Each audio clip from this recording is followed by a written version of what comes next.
Bonsoir et merci d'être à ce rendez-vous pour passer en revue les principales informations de ce jour.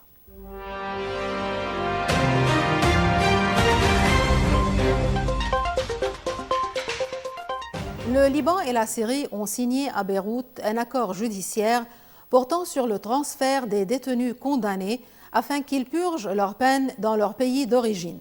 Un texte présenté comme une première étape concrète pour régler le dossier sensible des prisonniers syriens au Liban et poser les bases d'une relation bilatérale renouvelée.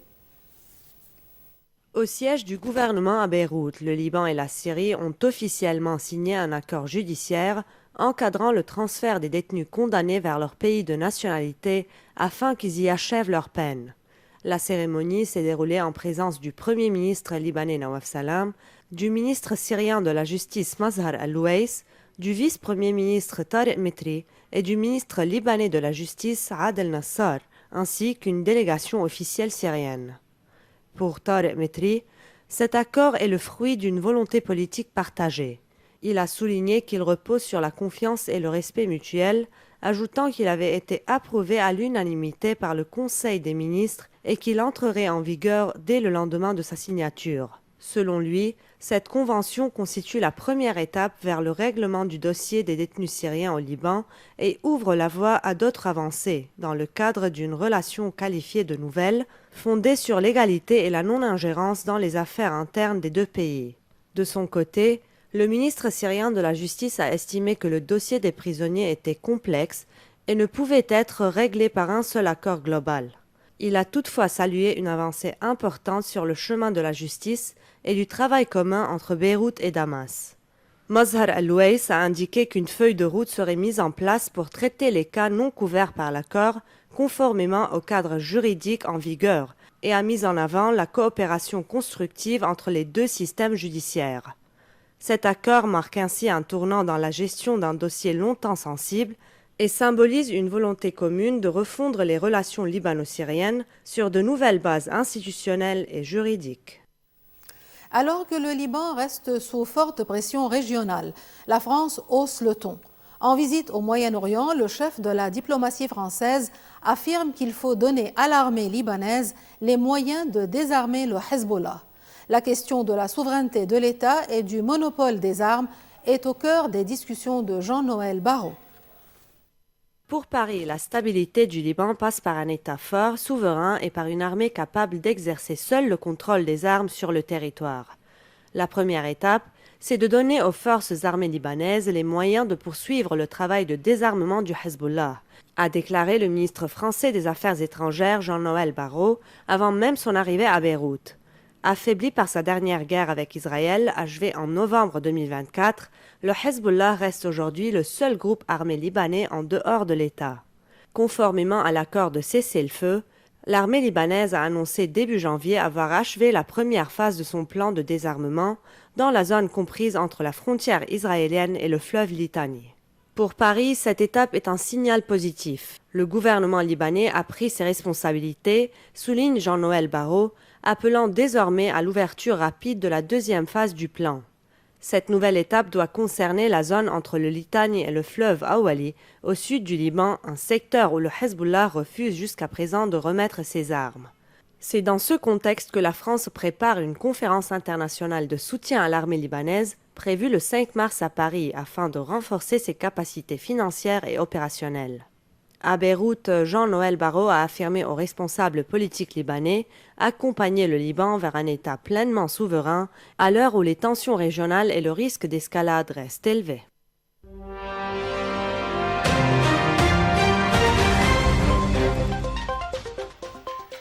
La lutte contre le groupe État islamique reste une priorité absolue pour la France.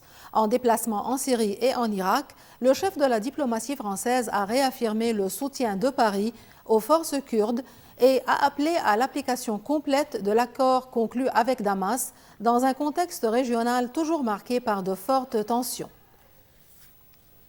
La lutte contre l'État islamique demeure une priorité stratégique pour la France.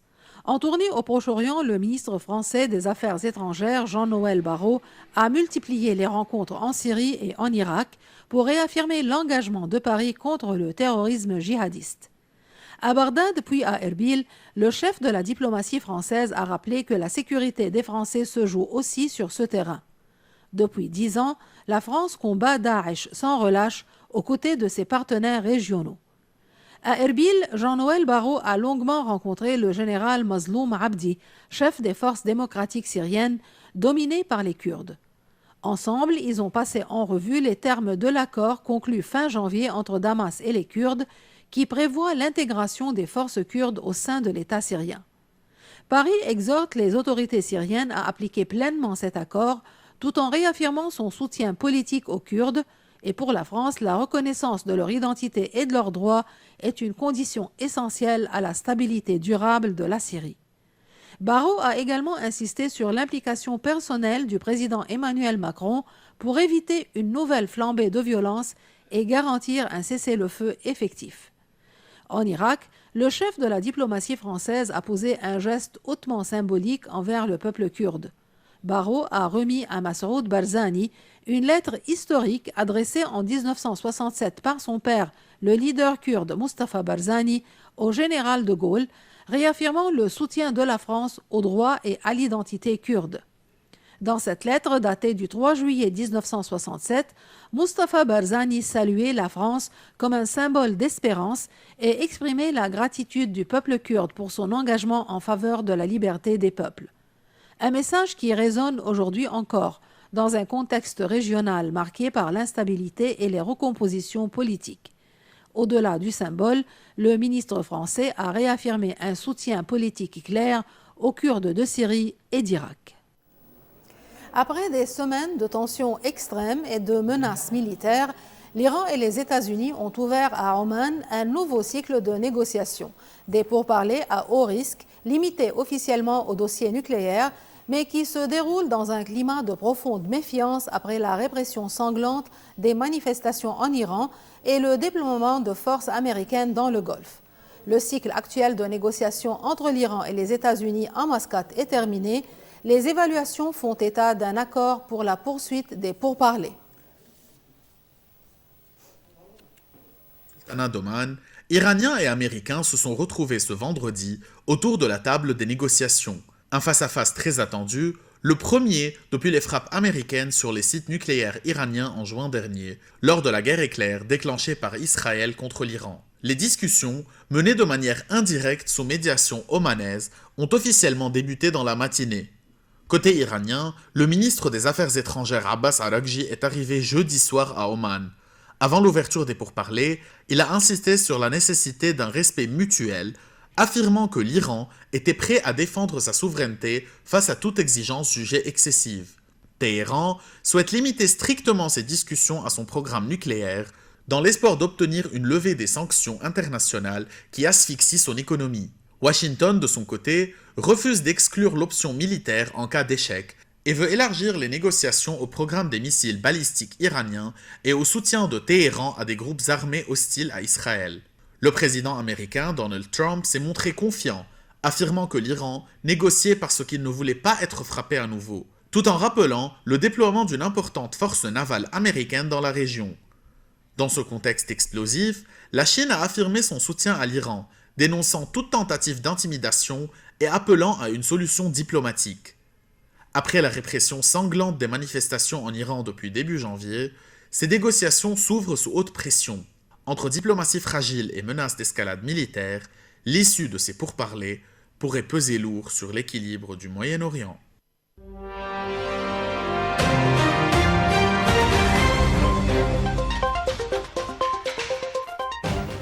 En Russie, l'inflation frappe de plein fouet les retraités.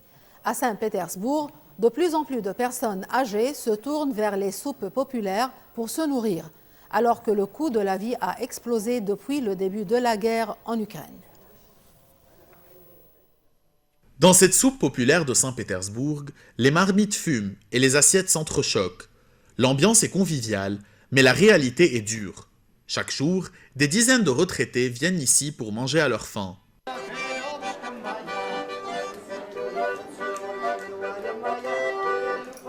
Nina, 77 ans, ingénieure à la retraite, n'a plus les moyens de faire ses courses. « Je ne vais plus au supermarché depuis 3 ans. Je mange ici pour le déjeuner et le dîner, confie-t-elle.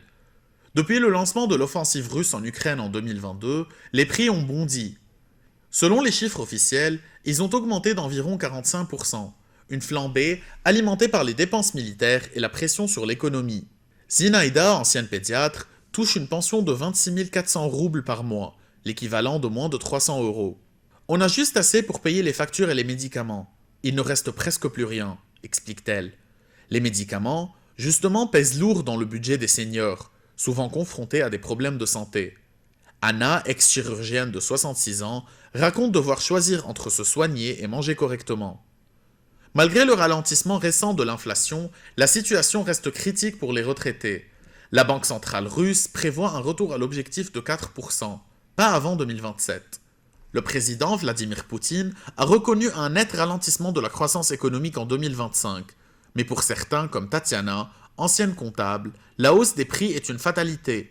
Nous sommes en guerre, dit-elle. Nos hommes sont au front. À Saint-Pétersbourg, comme ailleurs en Russie, les soupes populaires sont devenues un indicateur silencieux du coût social de la guerre. Au Groenland, loin des capitales et des tensions géopolitiques, certains villages choisissent de continuer à vivre au rythme des traditions. Une centaine d'habitants font le choix de l'indifférence face aux pressions américaines, privilégiant la chasse, la famille et la vie quotidienne. À Sarfangit, petit village niché dans les fjords du Groenland, le silence n'est troublé que par le vent et les rires d'enfants. Ici, une centaine d'habitants vivent au rythme de la chasse et de la pêche, loin des soubresauts de la politique internationale. Dans sa maison colorée, Dorothy Olsen fait défiler sur sa tablette les photos de la première chasse de son petit-fils. Pour cette enseignante de 49 ans, pas question de laisser les déclarations venues de Washington bouleverser le quotidien.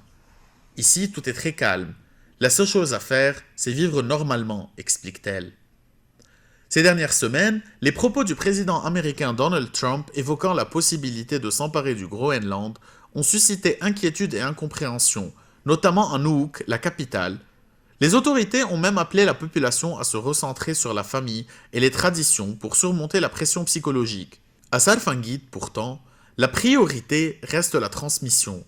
Dorothy encourage ses élèves très exposés aux réseaux sociaux à continuer à vivre comme leurs parents et grands-parents. De retour de la chasse, son mari partage un phoque fraîchement préparé. Le foie cru est découpé et offert aux proches, un geste ancestral, symbole d'un mode de vie fondé sur le partage. Plus au sud, à Sisimiut, le chasseur Carl Jungen Enochsen s'inquiète lui aussi, mais refuse la peur. On essaie juste de vivre comme on l'a toujours fait, dit-il. Au Groenland, la terre n'appartient à personne. Les zones de chasse se partagent, loin de toute logique de propriété. Une vision du monde incompatible selon lui avec les ambitions extérieures. Dans ces villages isolés, continuer à vivre, chasser et transmettre est devenu un acte de résistance silencieuse. L'Afghanistan, ce pays ne se résume pas aux guerres et aux ruines. À Herat, ville natale du grand miniaturiste Kamal el-Din Behzad, l'art devient un refuge. Le classement de ses œuvres au patrimoine mondial par l'UNESCO ravive l'espoir d'un peuple privé de liberté culturelle. Un souffle de lumière dans un pays où créer est devenu un acte de résistance et un héritage universel aujourd'hui dispersé à travers le monde. L'Afghanistan, berceau d'un art qui a marqué le monde. Dans une petite pièce de Héra, Mohammad Younes Khan peint en silence. Chaque trait le ramène 5 siècles en arrière, à l'époque où sa ville était la capitale artistique du monde islamique. Son inspiration, Kamal el-Din Behzad, maître du XVe siècle, aujourd'hui reconnu par l'UNESCO comme patrimoine de l'humanité. Behzad, maître du XVe siècle, est souvent comparé à Léonard de Vinci. À son époque, Héra était la Florence du monde islamique, un centre artistique rayonnant de la Turquie à l'Inde. Ses œuvres ont influencé des générations d'artistes jusqu'aux peintres modernes comme Henri Matisse. Dans ses miniatures, chaque détail, une feuille, un oiseau, un geste, porte une signification mystique. Aujourd'hui, pourtant, aucun manuscrit original de Behzad ne se trouve en Afghanistan.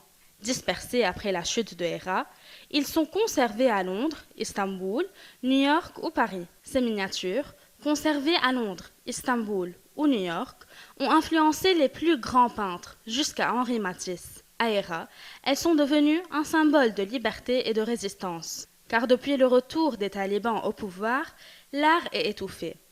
Les femmes sont exclues des universités, la musique interdite, les visages effacés des musées. La galerie qui exposait les reproductions de Behzad est désormais fermée. Ses portes sont cadenassées. Pourtant, dans l'ombre, la transmission continue. Dans un atelier discret, de jeunes femmes peignent, inspirées par le maître.